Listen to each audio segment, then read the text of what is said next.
Marius Sagna alors Guy nag enfin parlement bu CEDEAO moo ko sanctionné wan exactement nakkat gi nga xam ne ñoom am nañ juste après sa prise de parole foofu si daanaka Abuja parlement bu CEDEAO bi ma ne kon nag Guy il a été peut-être sanctionné on peut le dire ainsi moom Guy nag mu daal di répliquer suite à communiqué CEDEAO bi nga xam ne itam def na ko moom Guy mu daal di jàpp ni ce sont nos chefs d'État qui approvissent nos pays avait déclaré Guy Marius Sagna cadre yi nga xam ni itam moo waroon daal di suspendre boobu des séances si benn communiqué bi nga xam ni itam le bureau parlementaire bu CEDEAO def na ko ma ni kon nag Guy Marius Sagna répliqué na exactement juste après communiqué bi nga xam ni itam CEDEAO def na ko ñaawlu cadre yi nga xam ni itam Guy Marius Sagna yëkkati na ko ba dem ba daal di ko si sanctionné ñu bëri sax jàpp ni Guy mu ne ko exclure exactement si parlement bu CEDEAO Guy mu ne je n'ai pas besoin d'être soutenu par le bureau du parlement de la CEDEAO qui par son communiqué avoue confirme bien l'existence de la CEDEAO des chefs d'État.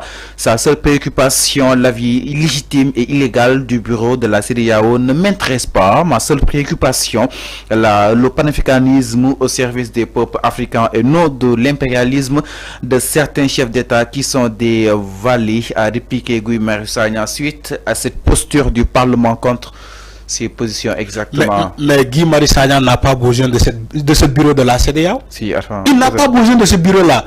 Ce bureau-là, moi, confirme que nous, encore une fois, Guy Marius Sagna, le donne wax ci ñom lolu mo am. Chef d'État. C'est des marionnettes de l'impérialisme français.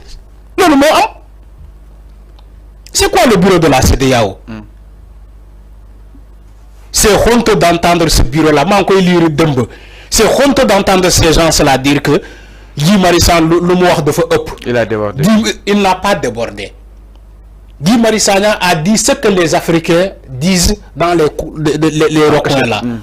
Il l'a dit. À travers Guy Marius Sagna, on a l'impression que Thomas Sankara est revenu sur une autre peau. On a l'impression que Patrick Lumumba est revenu sur une autre peau, dans une autre peau. On a l'impression que la négritude, ils sont revenus dans une autre peau de Guy Marius Sagna. Les Léon Gontras, Damas, les MSCR et autres, les René Maran et bateau, son livre Bateau là. On a l'impression que ces gens-là sont revenus sur terre.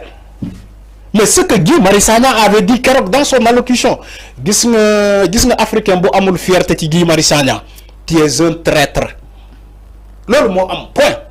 On ne cherche pas trop de mots. Guy Marius Sagna, quand il a voulu être compris, le mot bëgg mu jall, il n'a pas cherché de mots difficiles. Il a utilisé des mots tellement faciles à comprendre. Amana, nous ne comprendre parce que beaucoup ne comprendre. Parce que quand on voit une députée de Alassane Ouattara, pour Songo Guy Marius Sagna, parce que député de comprendre qu'est-ce que cela veut dire pauvre et appauvrissement. Oui, elle n'a pas compris. Elle n'a pas compris. Guy Marius Sagna a utilisé deux mots de la même famille. Être pauvre et être appauvri. Il faut qu'on ait des ça dit que il faut qu'on ait donc il faut être à l'école pour nga xam Guy Marius Sagna lan la bëgg wax quand il dit que c'est les chefs d'État africains qui ont appauvri l'Afrique. Il a raison.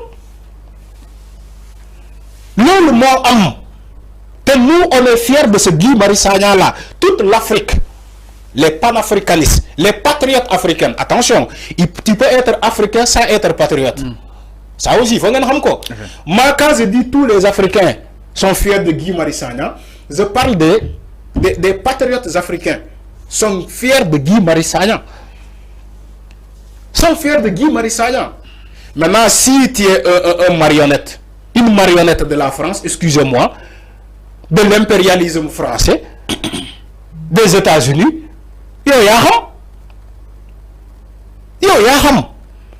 c'est parce que Guy Marius Sagna a touché là où ça faisait mal. Voilà. C'est la première fois que le Sénégal honore son député. Il faut que nous sachions. C'est la première fois que le Sénégal a un député au niveau de la CEDEAO là. C'est la première fois. Chapeau à Guy Marius Sagna. On lui jette des fleurs, Senbi. Man j'aime Guy Marius Sagna comme ça. Musul wacc andam nay metti rek. Mais enfin. Nay metti rek. Ngay tamponné. Mais la sortie de la CEDEAO. Man dama lay wax benn kii sëñ bi benn exemple daal. gis nga keroog bi may déglu Guy Marius Sagna dama ne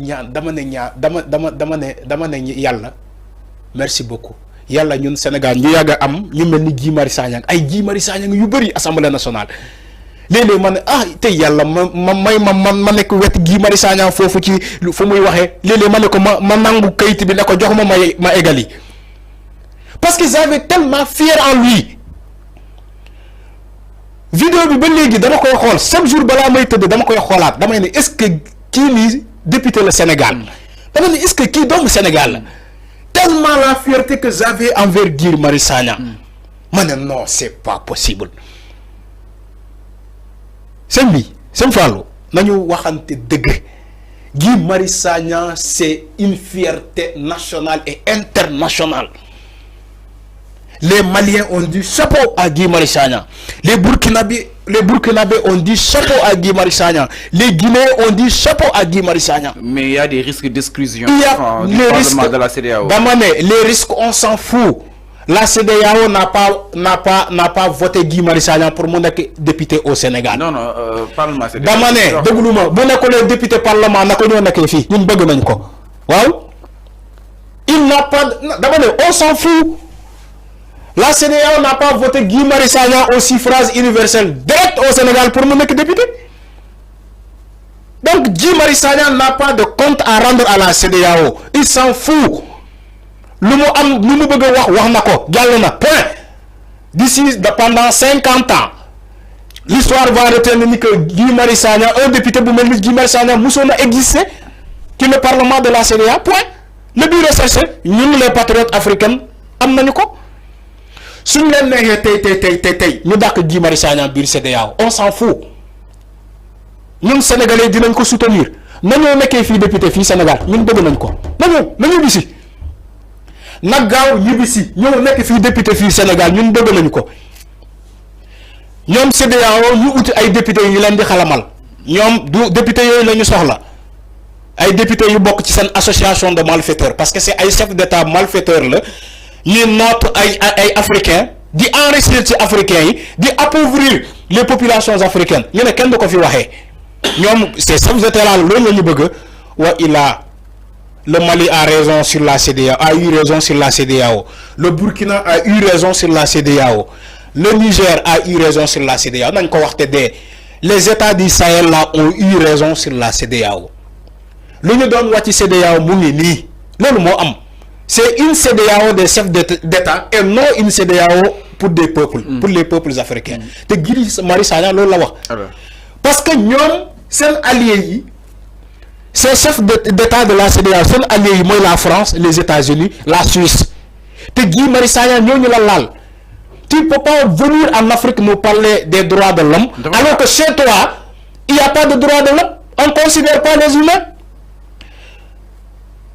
Les Américains bombardent toute une population pour retrouver un terroriste, un seul terroriste, pour tuer un seul terroriste. C'est ça les droits de l'homme. Alors, merci beaucoup, Afan. Quand George Bush a menti tout le monde en disant que Saddam Hussein détenait des armes à destruction massive. La bombe atomique, Saddam Hussein amnako. La pire mensonge du siècle. Bon, nous pendre Saddam Hussein publiquement. Son exécution a eu lieu publiquement. Nous publiquement. Où sont les droits de l'homme? Quand les États-Unis le faisaient, où étaient les droits de l'homme? Ah, c'est ça les droits de l'homme.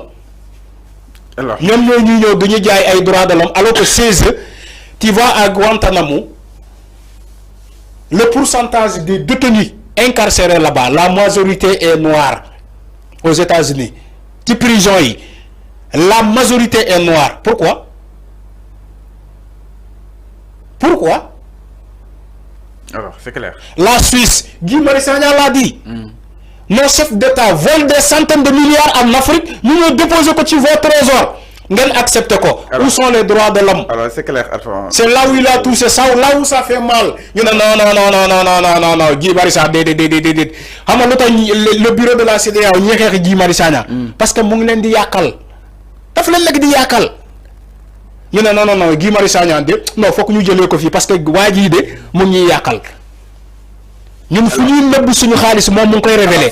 non waa ji non waa ji foog ñu daako ko parce que mu ngi ñuy yàqal. par rapport ak li nga xam ne que moo di Guy Marius Sagna en tout cas sa sortie forcément ko parlement bu li nga xam ne que moo di CEDEAO exactement. alors mbokk yi ñu daal di koy jeexalee ak la réaction de dernière minute bu Mouhamadou Ngouda Mboup moom nag ginnaaw ba nga ko daal di fale exactement mu nekk PCA